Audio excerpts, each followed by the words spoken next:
تو یہ جو 8 فروری اور 9 فروری 8 کا الیکشن اور پھر 9 فروری کو کیا ہو گیا اور رات کو لوگ سوئے اور صبح بس مر کے ہی انشاءاللہ فیصلہ ہوگا. مرنا تو سب نے ہے نا، مرنا تو سب نے ہے.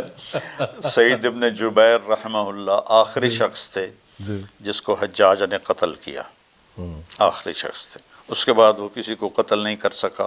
اس کی حالت ہی وہ نہیں رہی کہ وہ قتل ہو. 40 دن بعد 50 دن بعد مر گیا وہ. تو کہنے لگا تمہیں کیسے قتل کروں؟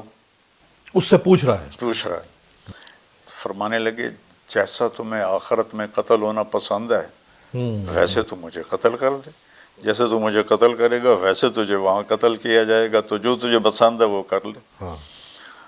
تو جیسا کوئی ظلم کر رہا ہے ویسا آگے اس کے ساتھ معاملہ ہو جائے گا. یہ خیانت کے زمرے میں آئے گا کہ نہیں آئے گا کہ لوگوں نے اعتماد کرتے ہوئے اپنا ووٹ کسی کے حق میں، اپنی رائے کسی کے حق میں دی ہو اور اس کی رائے کو تبدیل کر دیا جائے؟ یہ تو بہت بڑی خیانت، بہت بڑی خیانت. ساری دنیا میں ہم بدنام ہو گئے ہیں، کیا پلے رہ گئے. زبردست خیانت. اس طرح پھر چل جاتی ہیں چیزیں، پھر نظام ریاستیں نہیں چلے. تو اللہ کے قانون کو چیلنج ہے نا، اللہ نے اس دنیا کو خود کنٹرول کیا ہوا ہے. بادشاہی اللہ کی ہے.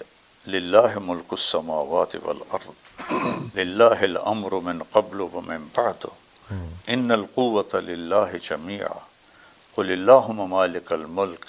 یہ ساری آیات بتاتی ہیں کہ یہاں شہنشاہی اللہ تعالیٰ کی ہے. اگر وہ کوئی زیادتی کر رہا ہے، کوئی بددیانتی کر رہا ہے اور اس کو ڈھیل اللہ دے دیتا ہے تو اس میں بھی اللہ کی حکمت ہے. لیکن ایسا نہیں کہ اللہ غافل ہے. یہ تو نہیں ہو سکتا کہ شمر و حسین ایک کرسی پہ بیٹھے ہوں بروز محشر. یہ تو نہیں ہو سکتا. عمران خان صاحب آپ کا بہت احترام کرتے تھے، کرتے ہیں، یقینی طور پہ ابھی بھی کرتے ہوں گے، اور آپ کا ان کے ساتھ ایک تعارف یا تعلق بھی رہا. تو وہ جو گزشتہ 8-9 ماہ سے جیل میں اور جن مقدمات کا، اب تو وہ سزا یافتہ ہیں، اب تو وہ ملزم نہیں ہیں، سزا یافتہ مجرم ہیں وہ ریاست کی نظر میں، مشکلات ان کی کو کم ہوں گی؟ دیکھیں رات کتنی لمبی ہو جائے نا صبح ضرور ہوتی. یہ اللہ کا نظام. جب اندھیرا حد سے بڑھتا ہے تو اللہ صبح صادق کو لے آتا ہے، پہلی کا چاند نظر آ جاتا ہے. تو ہر رات کی سویر ہے، اس رات کی بھی سویر ہوگی. ہماری زندگی میں ہو جائے تو ہم بھی اللہ کا شکر ادا کریں گے کہ ہم نے بھی دیکھ لی کوئی صبح. ہم چلے گئے تو صبح نے ضرور ہونا ہے، اور ظالموں نے اپنے انجام کو پہنچنا ہے. کہ یہ کھیل اللہ نے کسی کے ہاتھ میں نہیں دیا کہ وہ کائناتی فیصلے کرے، یہ اس کے ہاتھ میں. لیکن ہم فرعون نے کتنا زور لگایا کہ موسیٰ کو قتل کر دیا جائے، 70,000 بچے مار دیے. موسیٰ پیدا ہو گئی رہا اور اس کے گھر میں ہی پل اس کے گھر میں پلا اور اس کے منہ سے نکلا یہی ہے میرا قاتل. نہیں مار سکا کہ اللہ کا غیبی نظام چل رہا تھا. غار ثور میں کوئی پردہ نہیں تھا، وہ سارے دروازے پہ کھڑے ہیں اور اللہ نے آگے اپنا پردہ ڈال دیا. ان کو نظر ہی نہیں آیا کہ اندر ہیں، نظر ہی نہیں آیا کہ اندر بیٹھے ہوئے.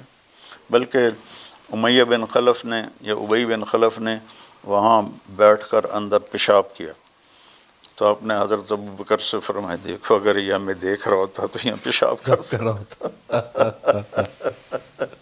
جنرل عاصم منیر وہ جنرل تو ہیں لیکن قرآن حدیث کی اور سیرت کی اخلاقیات میں بندھے ہوئے. ان کو معلوم ہے کہ ہمارے دین میں جہاد ایک رحمت ہے، ایک نقصان دہ چیز نہیں ہے. تو ہندوستان کے لوگوں کو اس پہ پرامن رہنا چاہیے. وہ لوگ جو انتہا پسند ہیں، بی جے پی کے، RSS کے جو انتہا پسند ہیں یا صہیونیت زدہ لوگ ہیں، ان کو جنرل عاصم منیر سے ضرور خطرہ ہونا چاہیے، کیونکہ ان کا سرجن جنرل عاصم منیر ہی. سب سے پہلے تو میں فیلڈ مارشل جنرل حافظ سید عاصم منیر صاحب کو مبارکباد پیش کروں گا. حق حقدار رسید. پوری کابینہ اس بات کی مستحق ہے کہ ہم ان کو مبارکباد بھی دیں, ان کا ہم شکریہ بھی ادا کریں. اگر بنیاد و مرصوص ہو جائیں, ہمارے آپس کے اختلافات نہ ہوں, تو اسی پیش رفت کو آپ بنیاد بنا سکتے ہیں غزہ کی جنگ بندی کے لیے. جتنی بھی دنیا میں گوریلا جنگیں پڑھائی جاتی ہیں, اس کا فارمولہ یہی ہے کہ اس کی وجہ سے مزید لوگوں میں ایک انتشار پھیلتا ہے. تو جہاں ہم یہ کہتے ہیں کہ فوج کو احتیاط کرنی چاہیے, مقامی لوگوں کو بھی ہمیں کہنا چاہیے مل کر اس جنگ کو لڑیں. اگر عوام کو یہ پتہ ہے کہ کوئی شخص یہاں چھپا ہوا ہے, تو ان پر شرعاً فرض ہے کہ وہ اداروں کو بتائیں کہ ایک آدمی یہاں چھپا ہوا ہے. اگر وہ نہیں بتائیں گے تو وہ گناہگار ہوں گے, فاسق ہوں گے. اور اگر انہوں نے کسی آدمی کو قتل کیا, کسی فوجی کو, کسی کو بھی, اس قتل میں وہ لوگ بھی شریک ہوں گے جو نہیں بتا رہے یا جو ان کو پناہ دے. ریاست کی طرف سے کوئی ایسا واقعہ ہوا ہے, اس کی مذمت بھی کرنی چاہیے. جو لوگ اس کے ذمہ دار ہیں ان کو سزا بھی دینی چاہیے اگر انہوں نے کوئی ایسی بے احتیاطی کی اس میں. اور جو لوگ اس میں شہید ہوئے ہیں, چاہے وہ بچے ہیں, تو ان کی دیت بھی واجب. مجھے بہت امید ہے کہ جیسے افواج پاکستان نے اپنی فوجی قوت کا, ٹیکنالوجی کا لوہا منوایا ہے, انشاءاللہ تعالی ایک نیا پاکستان معاشی لحاظ سے وجود میں آئے گا. اور مجھے امید ہے کہ وہ بھی اسی طریقے سے دنیا کو لیڈ کرے گا انشاءاللہ.